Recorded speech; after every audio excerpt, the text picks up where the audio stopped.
शौक music channel के subscribe करे के बा और शेयर करे के बा। पर निर्गुण भजन पारिवारिक गाना आप लोगन के बीच में प्रस्तुत रही। ओके सुनल जाए। एक ठे निर्गुण हम गौनी हाँ जन के नया आप लोगन के मिली।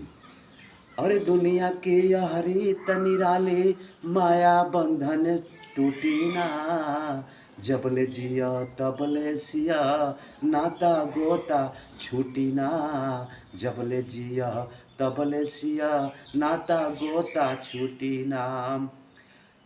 स्वार्थ की है सारी दुनिया, स्वार्थ का है नाता हो, स्वार्थ लाग करे सब प्रीति भाई बंधु और भ्राता हो। अरे स्वार्थ की ऐसी नगरी में दिल से नाता उठी ना, जबले जिया तबले सिया नाता गोता टूटी ना, जबले जिया तबले सिया नाता गोता